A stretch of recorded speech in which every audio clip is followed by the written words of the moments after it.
Sanbonani, and welcome to our very first inserts of our podcast, Moments in Time.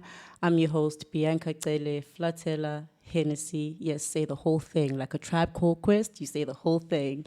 Better known as Bitter B, and I'll be profiling very interesting individuals with even more interesting and inspiring stories. And our first guest today reigns from Bizana, born in Bizana, raised in KwaZulu-Natal, South Coast. He's a rapper, he's a writer, songwriter, performer, a marketer, and he's just gonna go in and tell us a whole lot more about himself. And his name is Kusasa.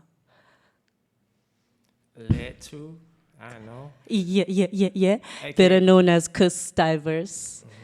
Welcome Uh, to our show and thank you for coming. Thank you for having me. Thank you for having You're me. welcome. Yeah. So, Kusasa.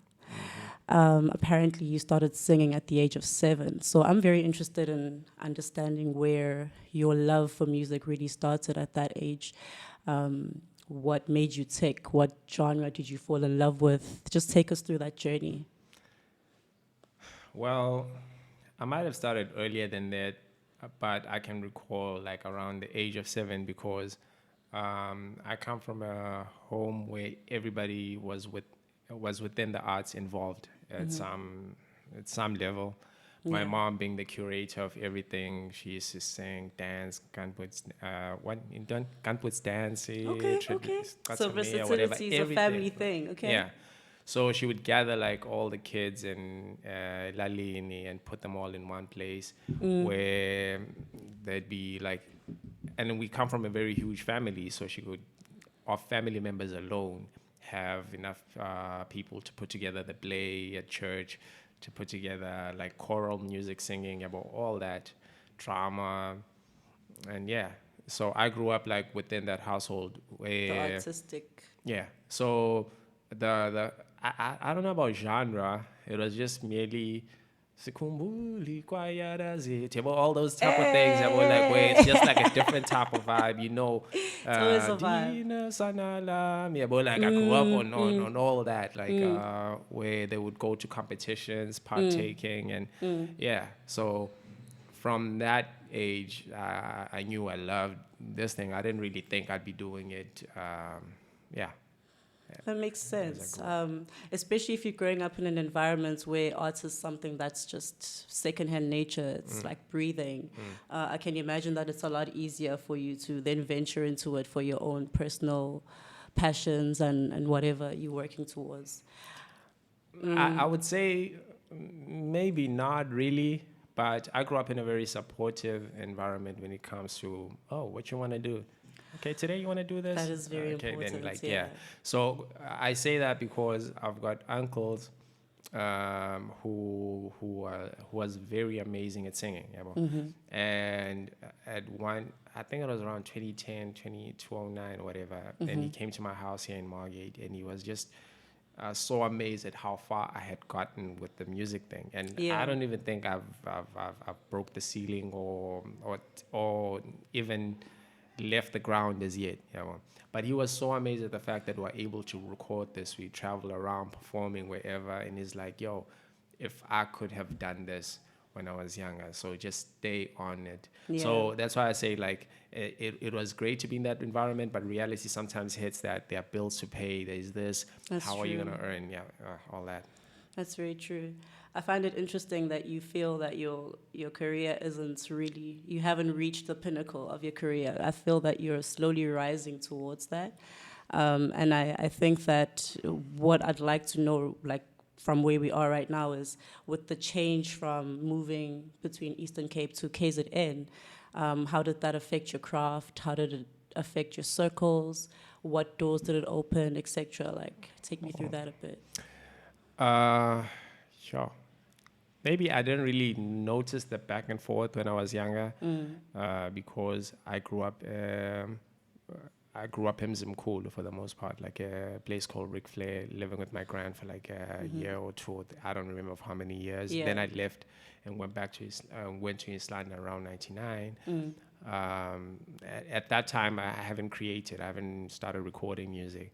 So when I came back to KZN, like I was around 2002, 2003 when I began like messing around with creating music. I used to take out parts, put them around the house, and just bash them like a drum set. Yeah. I used Have a to, mini concert going on and yeah, everything. yeah, take my grand's like gospel cassettes and record my voice over Yeah. that I used to wherever. do that. Yeah, like when you listen to East Coast radio, when the song is about to end, they write to that. You know, Yep. so all that. So by the time I left again for East London, it was 2005.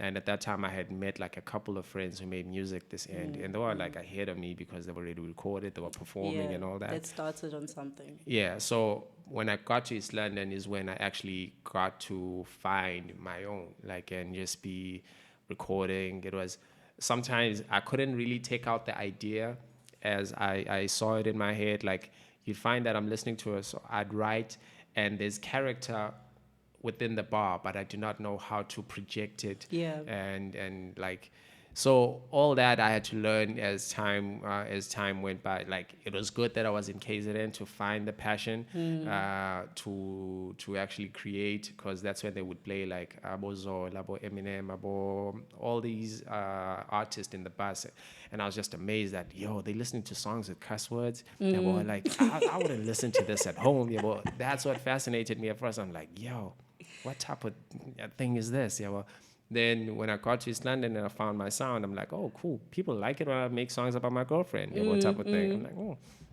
It Then, works. yeah, that became like far easier. Then when I came back and tapped this side, tapped into the scene this side, it worked just way better because I knew how to juggle the two. Yeah, You know, you'd like found your I'd found, footing. yeah. So it really did help in crafting who I am, because like now I don't really think there's anyone who has the type of sound that I do, or style or approach to the music. Yeah. So yeah. I think you'll always have your own bit of authenticity, regardless of how similar the genre may be, or the instrumental or the lyricism. You'll always have something that just makes you cuss. It So sets you apart, yeah. yeah, it's nice to know where exactly you started gaining that type of growth. When I was looking up your profile, I found that you recorded for the first time in 2006. So you went from recording in your bedroom studio to like doing a whole lot of other amazing things and a lot of amazing stuff. And the best part for me was when you started opening companies so that different artistic ventures now had a platform, and I'd like you to get into maybe how that thought process was, the first company to the second to the third, new diverse, and then you diverse, and like you diverse, then you diverse, and all of that. Just take me through that process and some of the things that you found as challenges. Okay, let's start with the recording. Like, it was crazy because at that time there was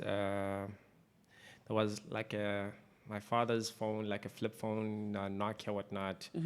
So I used to record voice notes because it had the best quality on there. Then use a project called Tractor to align the voice to the whatnot, to the beat on that. Like, it was Tractor's like virtual DJ. Okay. So I do that digitally, then bounce the sounds out just to test out whatnot. As time went, we got like a bit of equipment. That bouncing between KZN and Eastern Cape thing helped, because I'd get this side and talk to my friends, talented them, and they had like PC mics that they would use, and we're like, okay, cool, let's try this. Then we'd use like dynamic mics that had low quality. We didn't really care about the quality, it was about the creating. What you're putting out, Then after a while you're like, no man, this needs to improve, like, and you keep like buying equipment. And so after a while I went to battle some guys, like some rap battle thing.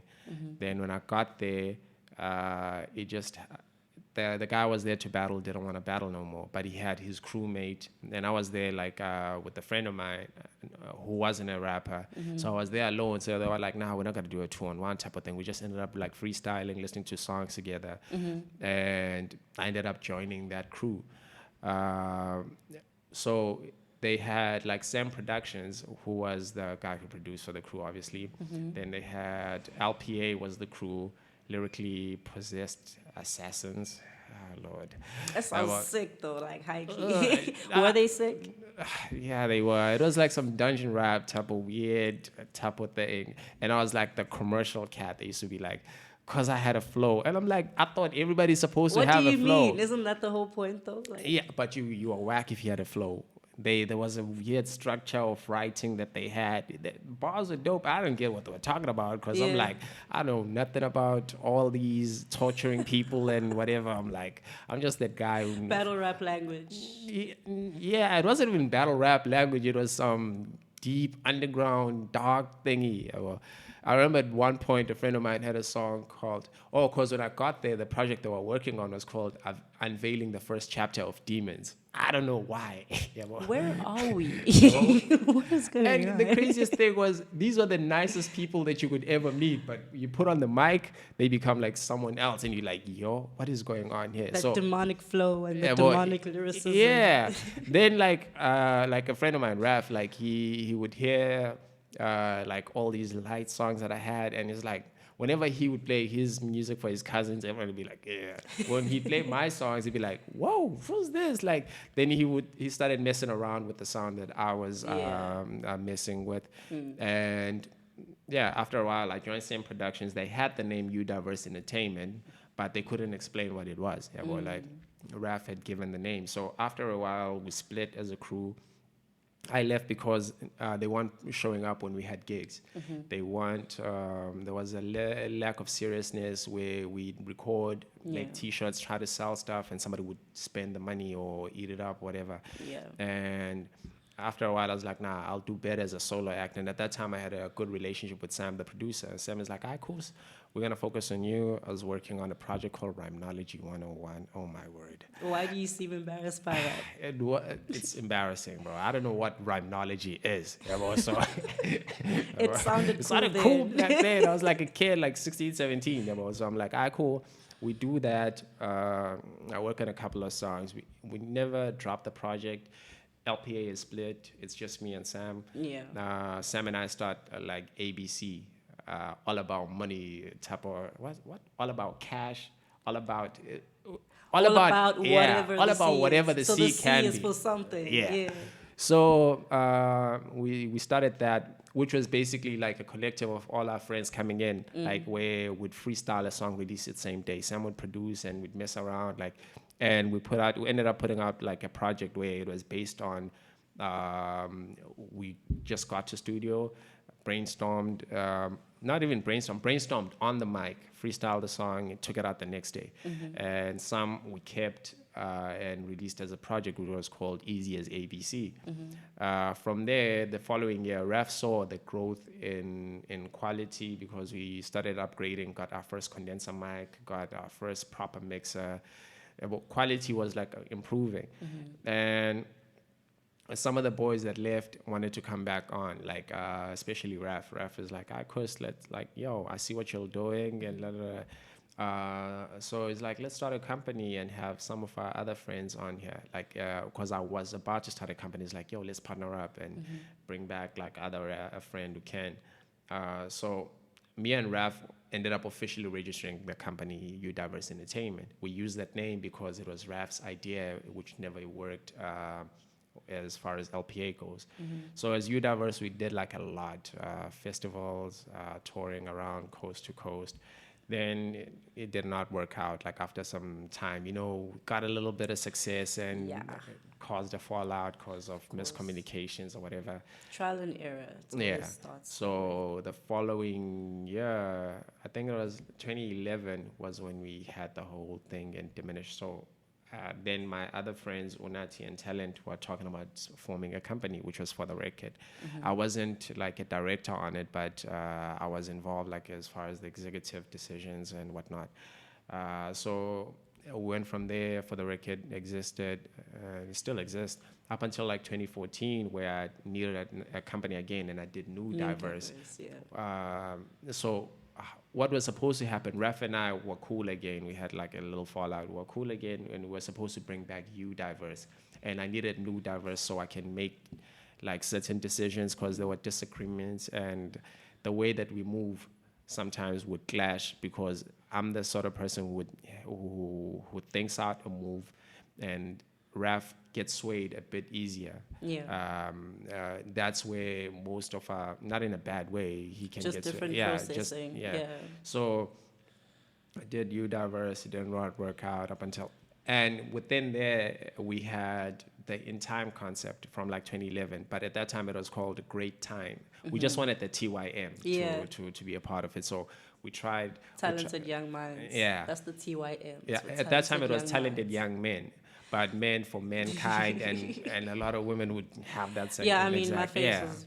So they would be like, nah. So we changed it to In.TYM, innovative talent at young minds. If you're not, it's IN.TYM. If you're not on it, we're in it. Yeah, boy. This hours. Nah, I got I don't you. second guess it. I mean it. Yeah, boy. So that type of thing, like, yeah. So it ended up being that we did like a bunch of events where it would be U-Diverse for the record, presenting like In.TYM type of things, because it was a concept within a company at that time. So from 2018 was when it stood on its own, but it kept the same principle, which was as the original U-Diverse. It might have just lost a lot of focus, which was mainly on the music. We just were more wider spread as In.TYM, because we're looking at, initially In.TYM was supposed to be freshmen. And freshman idea was, if you are going to college, or you have experience, you have love or passion for whatever within the creative space, we give you a platform where you can create. And we actually do projects that were like, and we find work, jobs, funding, and push that project. So by the time you leave here, you at least have some experience within that field. And A type of mentorship. yeah, that's basically it. So with all of those things that you were juggling, with the companies and the, what should I call it, the chaos that came with the trial and error time, how did you fit in rap battling? I know that with rap battling, you have to travel to Cape Town, to wherever it's happening. How did you fit juggling the company and rap battling, and also trying to pursue your music? And I know it's all the same, but I know that it's also different commands in the music industry, and it demands its own time and attention. That's actually a good question, because Thanks. part of the reason I started battling was I used to battle when we were younger, like teenagers, but there was no footage to prove it.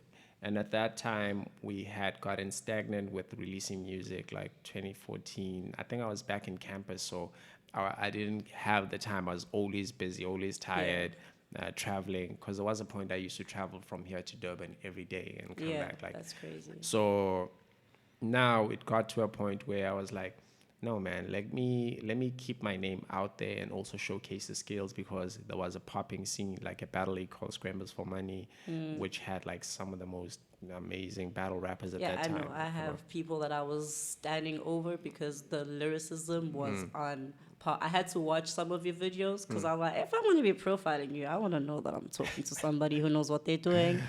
And you've got some really good, like, your metaphoric work on its own is amazing. So Thank maybe with each battle, like maybe your highlights battle, your last one or your first one, or the one that you feel was your greatest, how did you work towards setting that up? Like, what's your process when you're writing maybe towards a battle? Hey, I never really thought about it. It's just a lot of pressure. I actually like it when I'm supposed to lose the battle, because then that means I've got something to prove. Because sometimes, because of how I make it look easy when I'm standing in front of a person, I make it like look like there was no effort or thought put into that, but there's actually like a lot. So I don't really try to complicate. There is a bit of complexity, as within the writing, but they're not so much that you're gonna feel like I don't understand what the hell he's talking about. So I would at first I sit and try to get like a couple of ideas on how to approach you, and after a while, because there might be like on my first battle there was limited information on the opponent. Because battle rap that you have to get ignorant at times and just say whatever the worst thing you Whatever. can think about the Some person. let's just throw this person off Yeah, so you can have an upper hand. Yeah. yeah. So I just think of, okay, cool. What can I say about him? Like, I think the first one I did on Scrambles was on the draft league event. It never came out. It was against this white boy called a psychoanalyst. And he was buff and whatnot. So I had an angle about him liking rugby and whatnot, like ignorant things, yeah, or like that I knew people would relate to because we're battling in Soweto. So I always look at what's gonna get the crowd to react. What can I find out about the opponent and use against him? Yeah. But my favorite one has to be the 2-on-2, like with a friend of mine, Lori. That was the last one I did. Because I think at that It's the point, last one. I watched it last night. yeah, like within the 2-on-2, because I've always wanted to do a 2-on-2 with him. Yeah. And they offered me the match, and I was like, come on, we gotta do it. It was crazy that leading to that battle, there were so many hiccups. Well, even when we got there, I spent the whole day sick, and battle day. Prior to that, he had tonsils the whole time, and he's looking at me like, I don't want to let you down and not go to the battle. What The are we gonna same thing- do? Yeah. When I get there, I'm having the same problem. Like, we spent like the whole day sleeping at a friend's house. Like, I was sleeping, they were going around doing whatever, and yeah. But I like the process because we wrote. We were so, I don't know if we were arrogant or overconfident to the point that we're like, nah, man, let's not kill them too much. Let's tone it down. And we actually swapped and left out some of the angles and materials because we knew we could plug in and ignite the room. So after a while, between the first one and the last one, I knew what they liked. With the first two, actually, the first two battles I did was I didn't know what people actually would go for because Yeah. I'm not the typical like violent gun bar type of thing.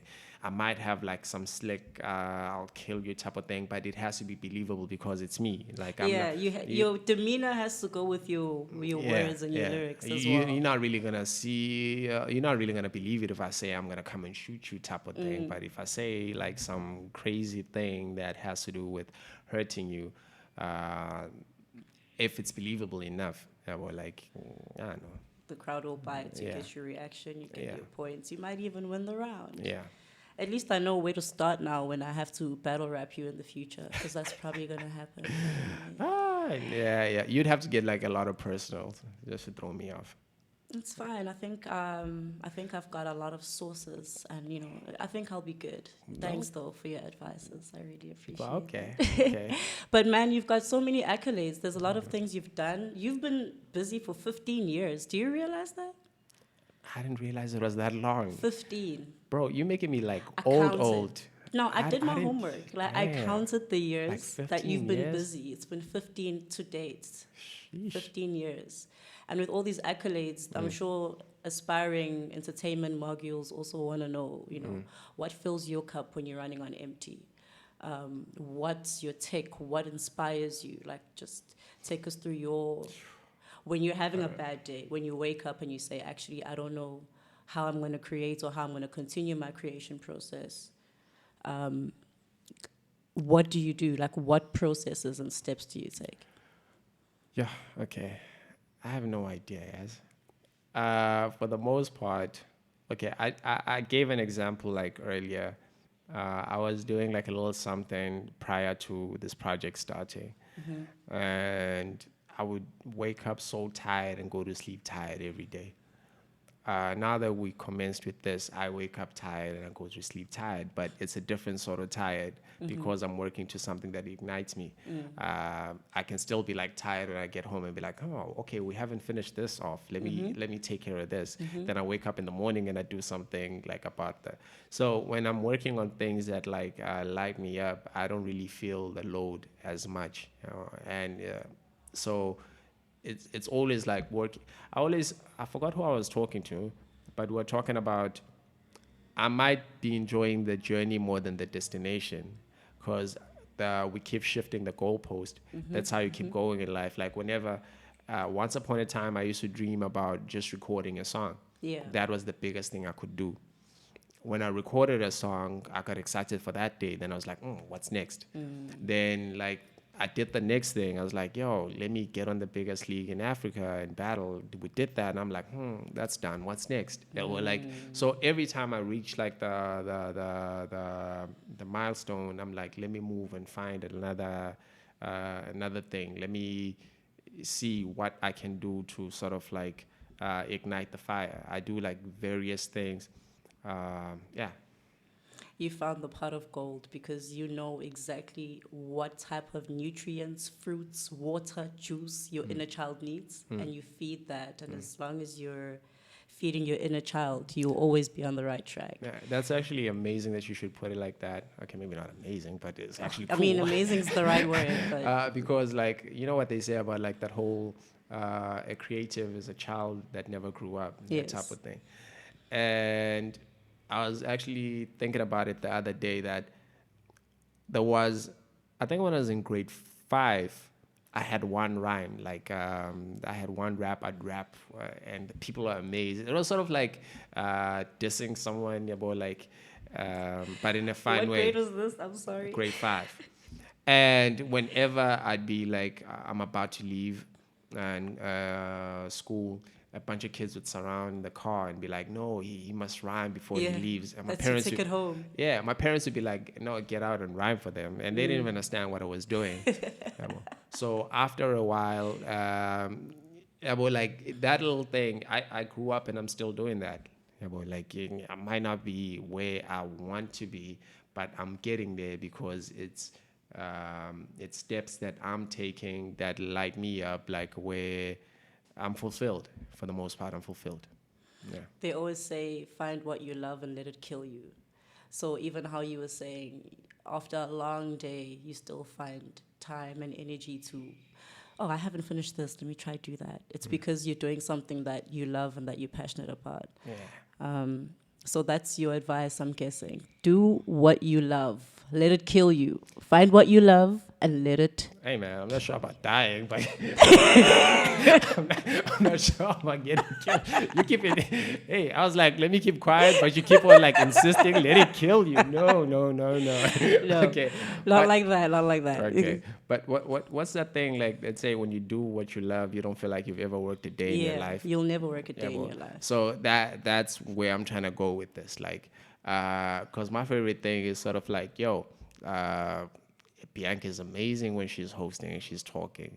Like, let's It's see true, how by the far way. can she take this thing. Yeah, but like, if even if Bianca doesn't need, cause like tomorrow, Yeah. for me, I'm fulfilled because that was the objective to sort of like see what direction you can go, like how far you can take your own thing. And I'm just a part of your story. Like I'm a small part, like a fraction, if you may. I think it's beautiful that with your own art and passion, you are creating opportunities for others to also express themselves and grow. And I think that's where your success lies in the fact that you serve others more than you serve yourself, even though you're doing something that is coming from your inner self. And that's very beautiful. And you should be very proud of that, by the way. Thank In you. case anybody hasn't told you that recently, you're doing a great job. Like, you're Thank you. doing good. And this brings me to my actual last and final question. And I think this was my most controversial question. Remember, I said I'm not going to put you in a hot seat or anything. Okay. And I say controversial, but it's not because it's me. Would you say there are ingredients to success? And if yes, what are your personal ingredients? If no, why? There certainly has to be a formula. It might be different for every individual, but it consists of one thing: starting.